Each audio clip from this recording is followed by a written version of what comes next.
My name is Bill Haley, and we're talking today about pockets of freedom and how that might help when we talk about the issue of banning immigration from the third world. So there's good reason why America wants to ban immigration from the third world. A lot of people make that claim. Also, many European countries and other countries around the world, they're wanting to ban immigration from the third world. So what's the issues there? I can go through all the bullet points here, and I will in a minute, where it's a little bit bigger on the screen. But I do have a lot of bullet points, and this is just a mild version, a reduced down, abbreviated version from what I have on my website. Trying to do the main bullet points there. So, Christy No won a full travel ban on countries flooding our nations with killers. So, I think she's talking here more about the issues of drug cartels and gangs. But regardless, how do we deal with that? The need for good people to escape is helpful and does not require that we bring them to America or destabilize other countries. So how can we deal with people wanting to escape their oppression without bringing them to America? So that's one thing Pockets of Freedom idea wants to do, or is aimed to do. Trump to host the leader of Congo and Rwanda to end the 30-year war. So a lot of people do not want to be in a country where there's a 30-year war. Again, there's a need for people to escape those war-torn countries and very, very poor countries. And the reason people are poor is mostly either culture and lack of investment, which is lack of investment meaning bad government policies. In exchange for our help in Rwanda and other places that are war torn that we could go and help, we should require or ask for several roughly 1,000 square mile plots of land that we can control. So that's not a large area. It's maybe 20 miles by 30 miles by 33 miles or something like that. So it's not huge amount of land. So 33 miles by 33 miles is roughly will get you 1,000 square miles, and it doesn't have to be exactly those. We'll find areas that are not very populated right now, and it will be run by America. We're not giving them money. We allow them a place to have freedom, free enterprise, the protection of American forces, so they cannot have a war-torn area. So we'll go over some of that. So I'm getting into the bullet points already. So, okay, pockets of freedom, what is it? It's hundreds of legitimately acquired, that's a big word, legitimately acquired, roughly 1,000 square mile plots of land all around the world. So we can talk about Asia for sure, Africa, big time, South America, Central America, yes, definitely. Middle East, definitely big. Every continent has major places where people need to escape poverty, oppression, and the like. So I can't think of many places around the world where this would not be helpful.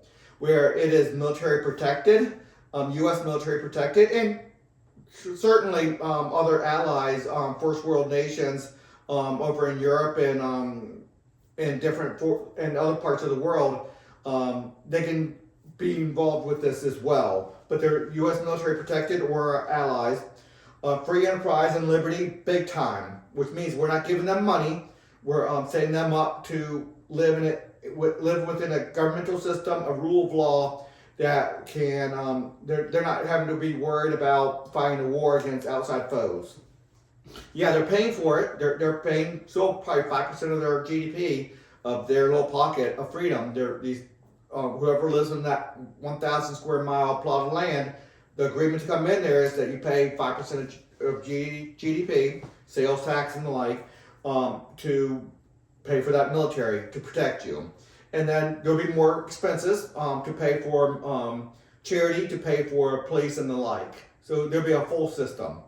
The purpose of the Pockets of Freedom is to give any citizen of the world a place to escape tyranny and oppression, where we don't have to necessarily bring them to America or other nations where their third world culture is going to come in and do some damage. The second the second purpose of the Pockets of Freedom is to incentivize other countries to improve their citizens' lives or see a significant exodus from their country. The third purpose of the Pockets of Freedom is to improve America's immigration system, and obviously other countries who brought in a lot of third world people.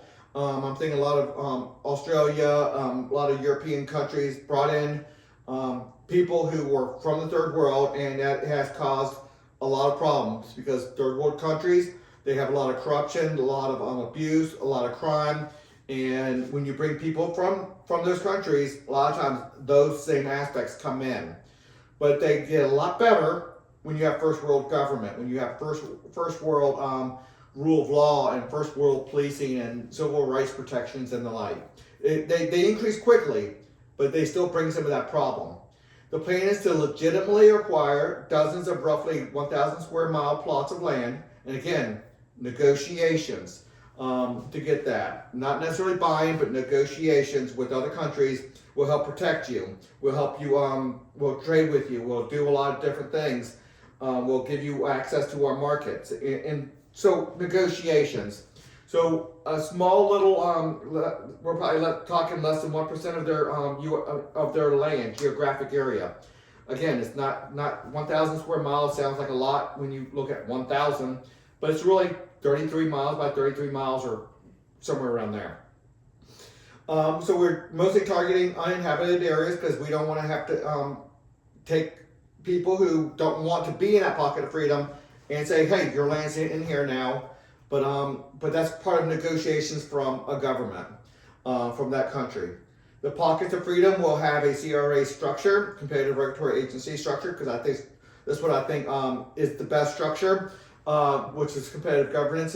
That's what I'm all about, competitive governance in this movement I'm trying to do here.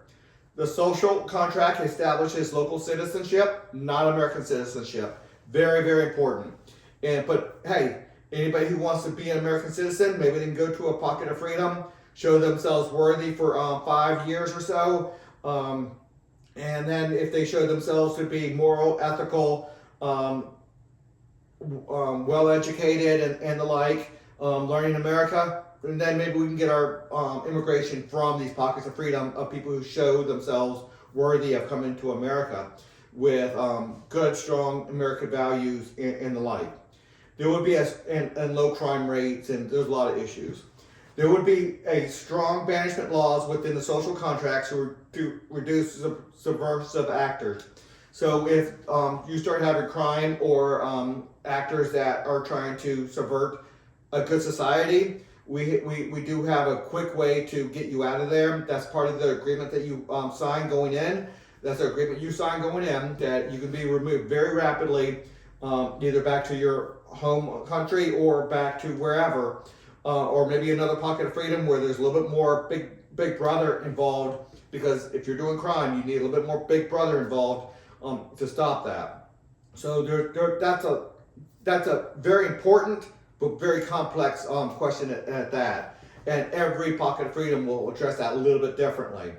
America does not provide funds for the people. There might be some startup funds, and then taxes will pay us back over a very short period of time. We're thinking 10 years, 15 years max or whatever.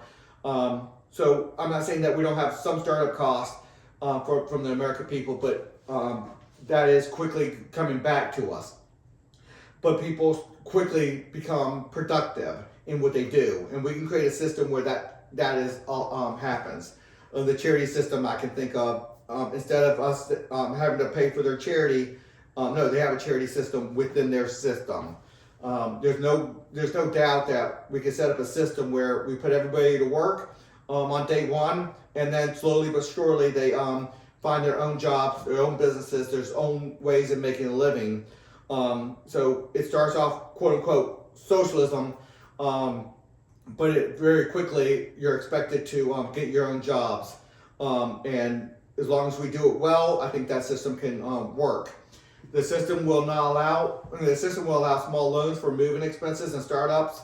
maybe with a 10% retirement plan, repayment plan. So there's a lot of ways to do this. The charity system can assist people rapidly.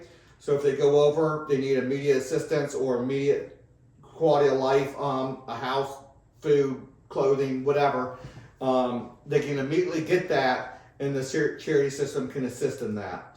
The CRA structure allows for rapid business creation. And again, we can bring over some of Americans that are really good at businesses, and we can start some of the businesses with the capital in America. It would still be that businesses, capital, and business and ownership, but we can do rapid business creation there. First world governance. When you have first world governance, liberty and free enterprise, the people from third world countries can advance quickly from the third world to more of a first world environment, lower crime rates and the like. But you have to be careful about that, bringing those people in and not have a good system. Okay, a lot of things are easy to find at Haley 2024. It's all about competitive governance over there. And please consider a donation, and until the next video.